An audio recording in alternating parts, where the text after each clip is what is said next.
Hello and welcome to the 6th episode of the Worship Band Builder podcast, where we are working with you to lay the foundation for skillful worship.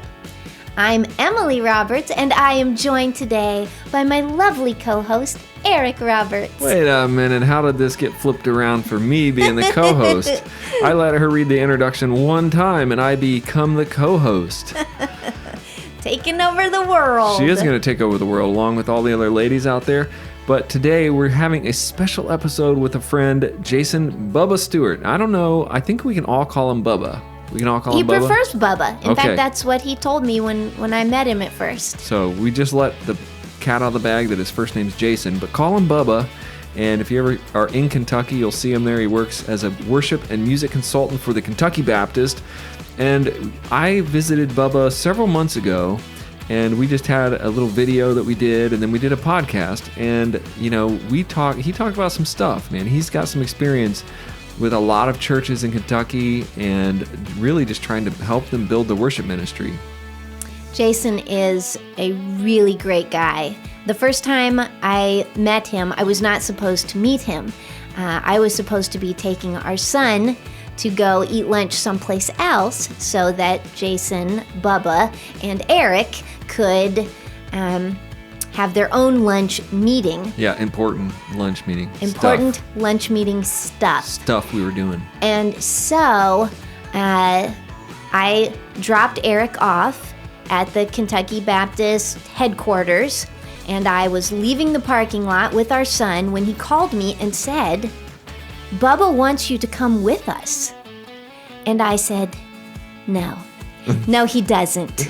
That's what I thought. Bubba, you don't know what you're getting yourself into. Because if she comes, that means he has to come. Yes, our boy, his nickname is the Wiggler, and he has earned it. He's not much for sitting still, and I didn't think it was a great idea, but Jason just loves people. We are talking about filling your pipeline from kids through young adults to build your big church worship ministry. Now, I've always called it big church.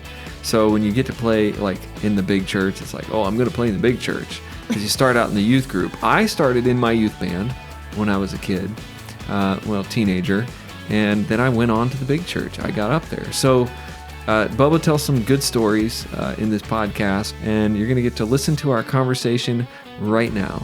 I'm here with my good friend Bubba from the Kentucky Baptist. It's Jason Stewart. Hey, y'all. Jason, he's been helping all of the churches in Kentucky Baptist. How long have you been doing that? I've been doing it almost 11 years. 11 years. So he has been, literally every time I see Bubba, he's like, with me, and then he's driving off to another part of the state, and it's a long state. It's a wide state, right? So he's all over it. It's about 8.5 hours from one end to the other, and I work with about 2,400 Southern Baptist churches here in Kentucky, and a good many of them, good portion of them, about 2,000 of them, are 100 members or less. So I am constantly dealing with smaller congregations, most time with a single staff person, the pastor, and many of them are not full-time. They are bivocational. I imagine a lot of times you're coming alongside them saying, you can do it, you can keep going, you got this. That's exactly right. A lot of times I've found that I just need to reframe the particular challenge in a different light, and because I'm a big believer that God has given us the resources for us to use in the local church, and so many times we put the blinders on and we just can't see.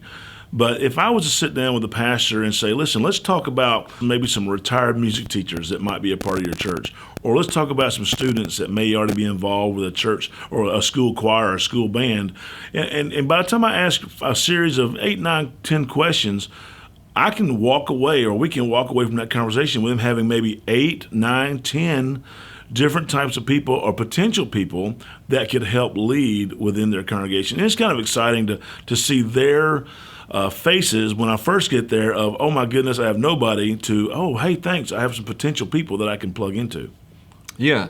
So what one of the things here is, how do you, if you're a small church, if you're one of those churches under 100, if you have all volunteer staff, how do you find talent? And that's kind of one of the big questions. It's like, I know a lot of times in the past, people, I'm going to ask you this, do they put out Craigslist ads? I mean, does that work? Yeah, they do. They will. It depends on the community. A lot of my community is rural. Potential finds come from by word of mouth, family members, and by simply looking inside the four walls of their church. And that's the most exciting part, is when they can look inside their four walls and see a potential name or two or three that they can pour into and develop and train that can be helpful for their church. That's mainly the best way to go.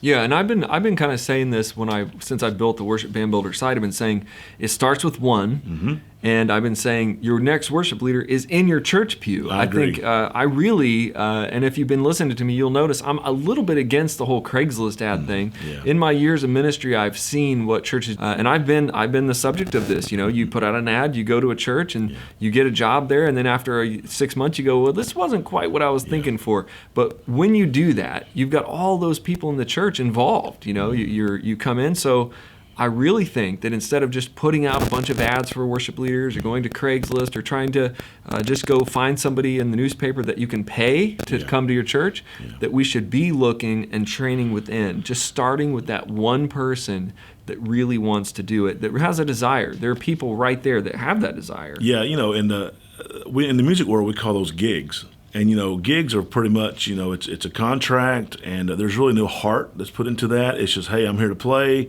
Then you pay me my money, and I'm moving on down the road to whatever. Whereas music ministry, worship ministry, is a whole lot more than a gig. It's a calling.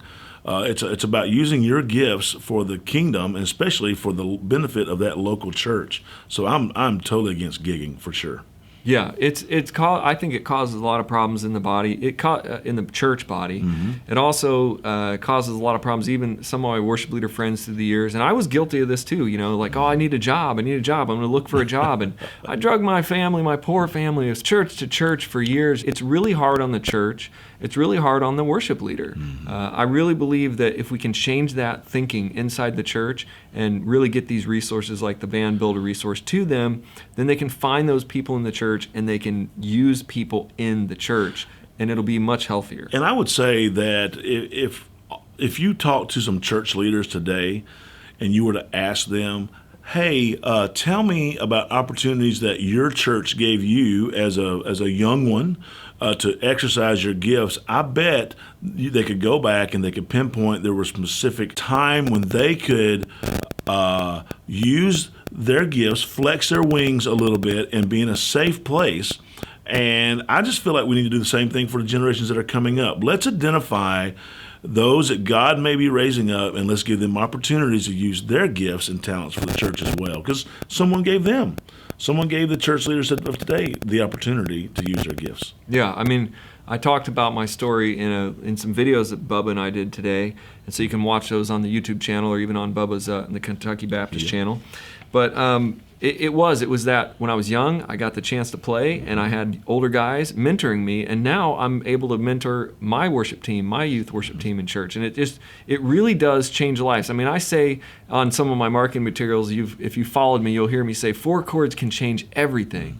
4 chords can change everything, and it's true. Just being able to use the guitar and in the right venue with the right people for the right reason, it changed my life. Yeah, I can remember my days growing up as a student. Roy Hartness, Jane Prince, these were my church music leaders, and they worked with me and they helped me even to direct a congregational hymn. They taught me the pattern, the 3/4 pattern, the 4/4 pattern. Someone intentionally poured into me. So let's continue doing that, church. Yeah, so if you let's say you have a vision to grow your worship ministry. If you're listening now, you're still listening, you're thinking, I want to grow my worship ministry, but how do you get there from here? What does the road look like? And I wanted to just kind of do a few pinpoints here with Bubba today and talk about that it's a process, that it's not just a program. It's not just a worship program. I've probably been slightly guilty of this in my past. When I was a young worship leader, I used to dream of this big worship program, and I had all these visions to do this. But as you go through your life, you realize it's about people. It's each one of these people.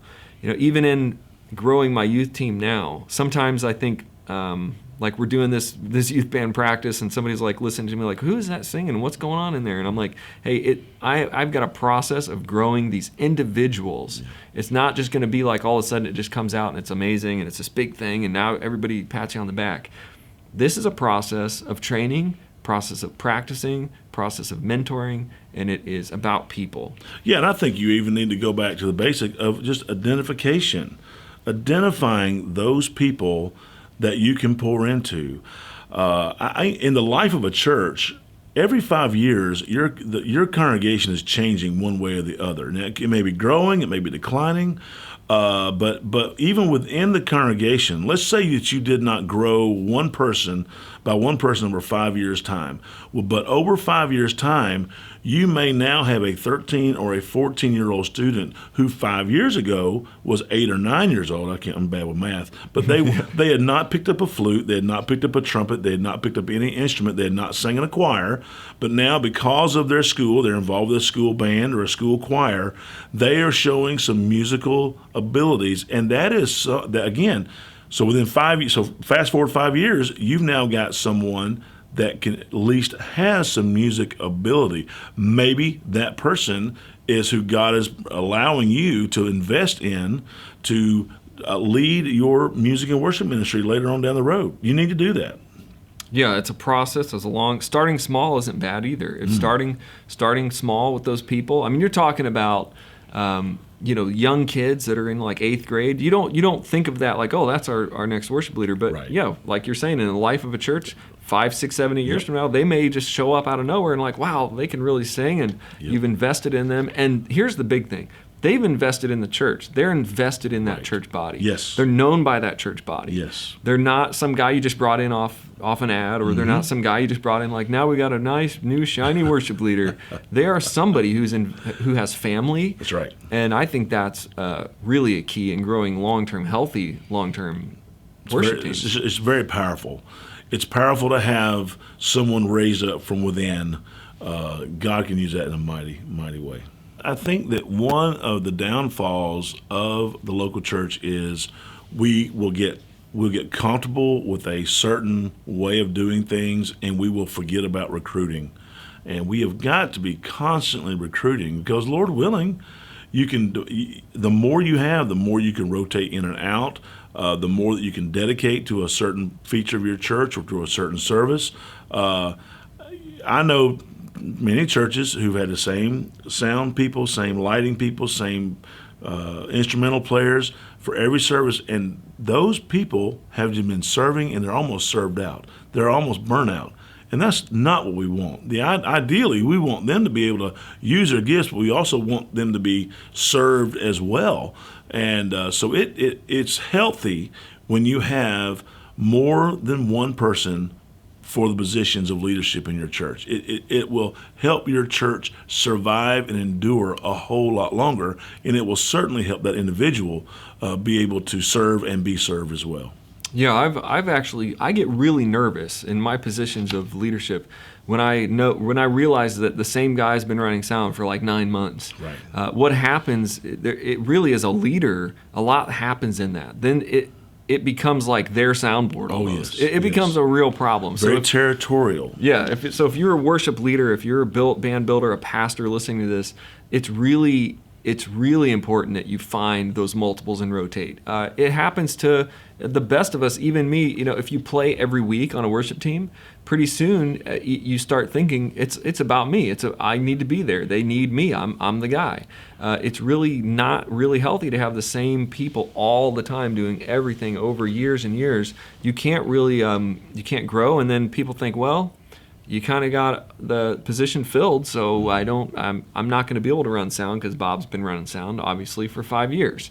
So it's really important to open that participation and up. So logically follow that out. If you've got the same people serving in the same position week after month after year, and they're never intentionally having someone that can fill in for them, then when they are gone out of that position for whatever reason, then that position, you need that position to be filled, but you don't have anybody trained or ready to do that position. And I think that's poor stewardship of the gifts that God has given us inside the church. I think we need to intentionally be raising up those. We need to, as a church, celebrate when the main worship leader is actually able to sit out in the congregation with his family and worship while someone else is able to lead worship. We need to celebrate that because that is about discipleship and what the church is called to do, to replicate those ministries. So that's how I feel about that. Yeah, and do you think that in churches there's some little bit of a thing like the worship leader, he's got to be there every Sunday. He's got to be on stage. He's got to be on that front mic. And if he does take a week off, what is it? Do you feel like there's a little weird feeling? Oh, yeah. What's he doing sitting out this Absolutely. week? Well, you'll have certain types of people out there. And you'll have the ones that'll say, well, since he didn't lead this week, then we don't need to pay him this week. Right. And that's ridiculous, first of all, because anybody who works with a church, listen, folks, there is no such thing as a part-time in a church. It might be part-time hours, but definitely part-time pay for sure. But you need to look at the heart of the whole ministry. We want to be able to replicate and pour into and train those that can come up behind us and do the job. And when a pastor is able to sit out for a Sunday, a worship leader is able to sit out, they're doing their job, and we need to celebrate that and not hold that against them. We want to encourage them, those church leaders, to do that, because that will be, again, for the betterment of the church for years to come. Yeah, you're right. I've felt that before and I know that's there, but we got to get beyond that. It is definitely something that we put on ourselves too, because we do have that Superman syndrome where we feel like, oh, nothing can be done unless we're there. Well, that's horrible. That's a horrible way of thinking about things. If you feel like that, then you've done a horrible job leading. You need to invest and divest of yourself and pour into others so that you can do that job just for your own sanity's sake. Good night, people. You want to be able to spread that around and see the job done well, not just by you but by others. Yeah, part of that being a leader is that. The best, most proud moments I've had as a leader is when I have sat out and my band or the training band that I was working with took a Sunday. Yes. I've definitely felt that feeling from the church, like, well, where's he? Was he having a day off today? Oh, yeah. I'd be back at the soundboard training or whatever, but you have to be replicating yourself. Yes. Or what if you're just sick one day and you can't make it? That's right. You got to have more people behind you. I think that probably fuels burnout for a lot of worship leaders and a lot of teams. It's a major problem. So it's not just getting the musicians, but getting them, keeping them healthy. But some of the key elements that I have written here are offer training that's easy. You got to cast a vision first. You got to encourage participation, which is huge. Yes. You got to offer a training that is easy. Offer some path towards training. Mm-hmm. And like Bubba said, be intentional about it. Intentionally training is the only way to be healthy. One of my favorite things to do is set high expectations. Absolutely. And then you got to get your hands dirty. It's not just going to happen. You just throw out a DVD or a program or a book at people and run back and then come back and it's going to be good. You're going to have to work at it continually, like with youth bands and with training from the young kids all the way up. And I like what you were talking about. How if you want a big church choir, you got to start with the kids choir. That's right. Talk about that. Yeah, I've through the years in my position, I get the question, "Hey, Bubba, we want a choir in our church." All right, that's great, fantastic. Well, let's start a children's choir, and they'll say, "Well, I don't think you understood. We want a choir." And I go, "Well, I understand what you're saying." And we can come up with gimmicks. We can come up with maybe one Sunday a month, maybe 2 Sundays a month, maybe once or twice a year for seasonal things. But in order to have a choir that will have longevity and have intentionality in your church, you really need to build a pipeline from your youngest worshipers, and that's your children, and build that pipeline into your student ministry, and then connect that pipeline into your what we call big church, so to speak. It should all be a pipeline where you're training all along the way, and you're encouraging all along the way those younger ones to eventually wind up in a choir. Now, it may not be your choir because we're so transient in our society. I may be with little Becky. Little Becky may start with me in 4th grade in my children's choir, and she may sing with me through my through my student ensemble or student choir. And then she may go to college and she may move away. But my prayer is that she will get plugged into a choir or an ensemble, use her gifts with another church. That's kingdom building. That's a kingdom mindset. So again, when people tell me they want a choir, I say let's start with a children's choir. And so that's what I mean by that. That's good, and I think that goes through the band, through everything. Most of my fun has been in youth bands, and I'm getting a little old to be in a youth band. Maybe sometimes the kids don't think I'm old, but yesterday I was at the skate park and I did this little trick with my son. He's 6, and one of the kids now looked up and he goes, "Man, I wish my dad could do that." And I thought, like, what do I look like?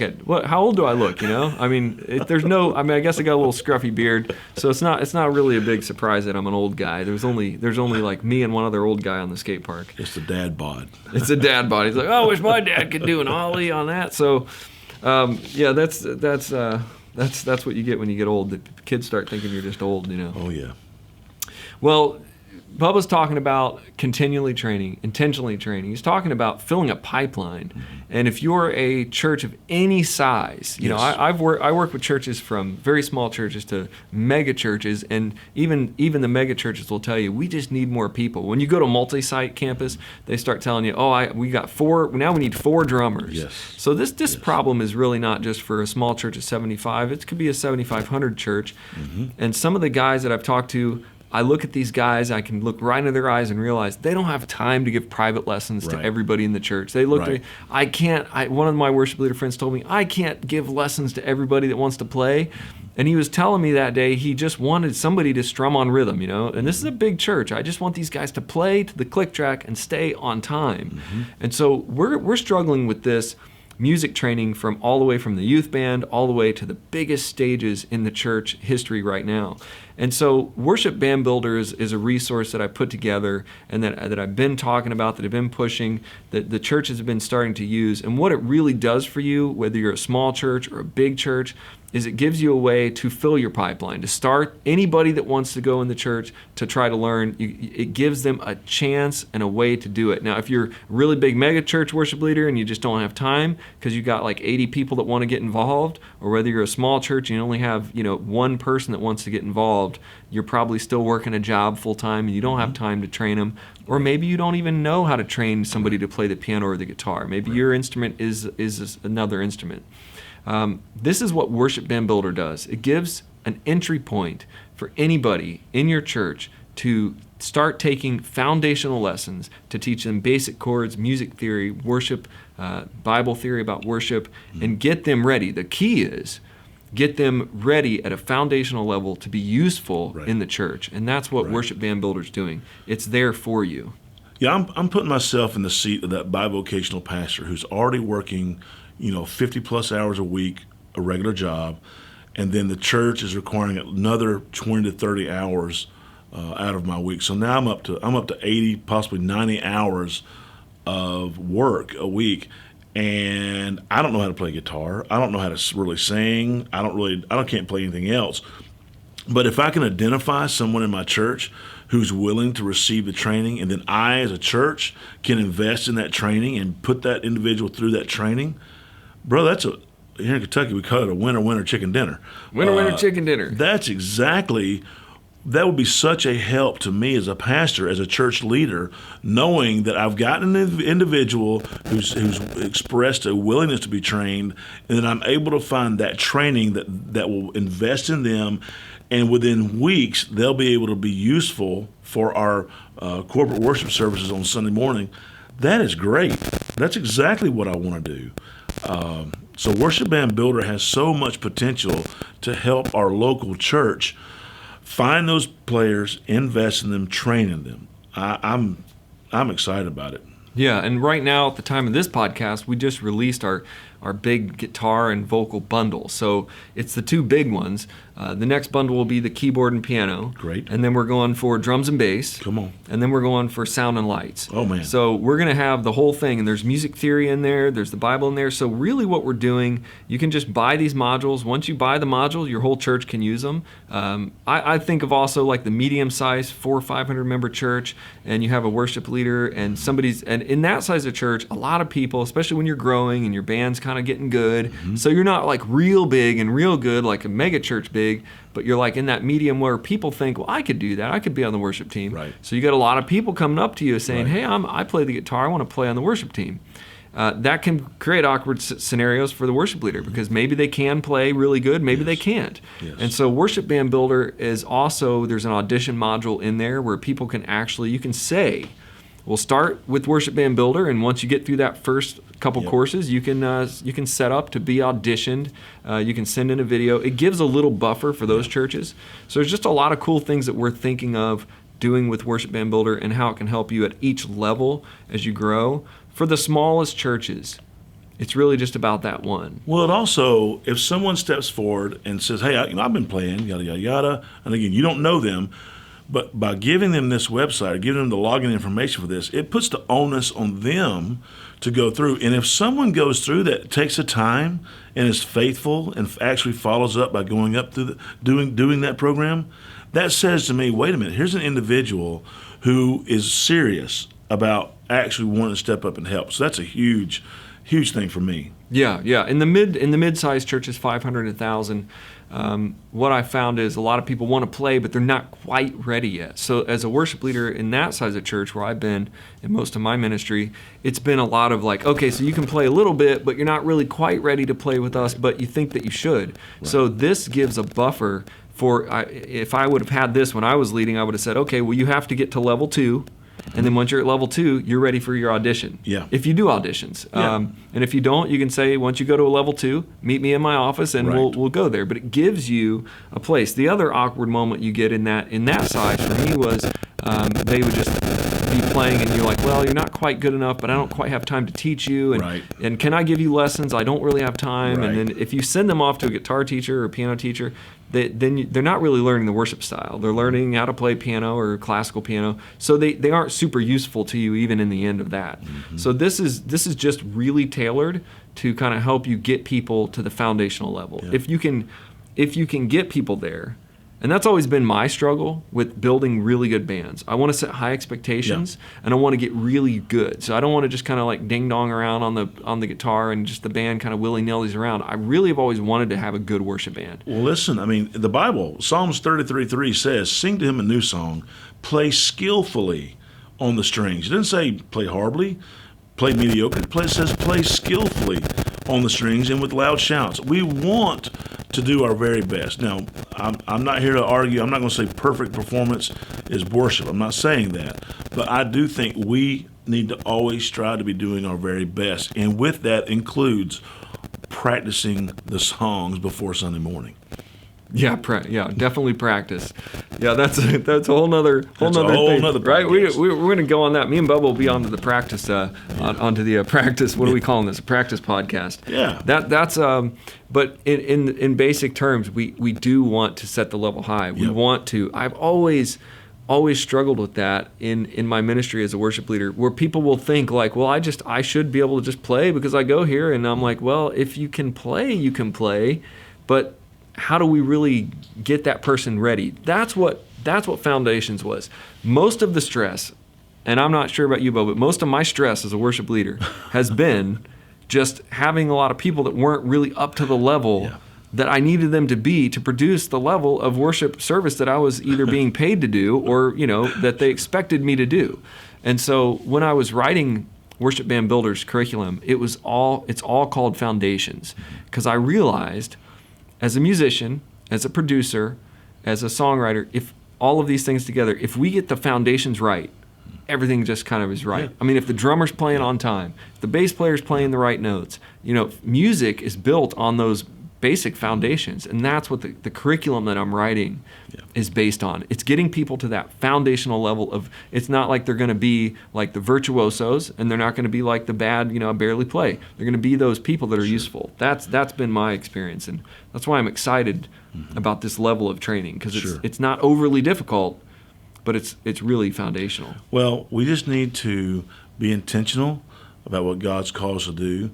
And again, as church leaders, I would strongly encourage you to identify those individuals within your congregation that have a teachable spirit and want to serve, and then let's get them plugged into this program. Thank you, Bubba, for hanging out here in Kentucky. I know Yep. Bubba's off. He's on to a worship concert tonight. Yeah. We're always on the go, but listen, I just want to encourage you to look into this. My son is a product of this, and so I'm very thankful to Eric and his people and his program and how God's gifted him. Thank you, Bubba. All right, buddy. You take care. All right, so now you know you got to build a pipeline. You got to start from the beginning, and really, like Bubba said, I want a choir. Well, you got to start a children's choir first. So think about it.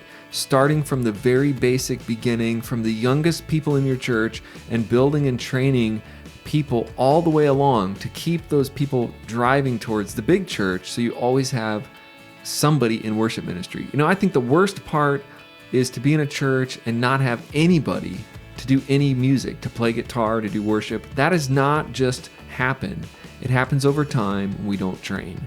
So I would love to talk to you. I will help you one-on-one. You can actually book a call with me. Go to worshipbandbuilder.com and click Get Help, and we will help you train and fill your pipeline. That way you'll always have new musicians in your church and always have a thriving worship team. Thank you for joining us. We'll see you on the next episode.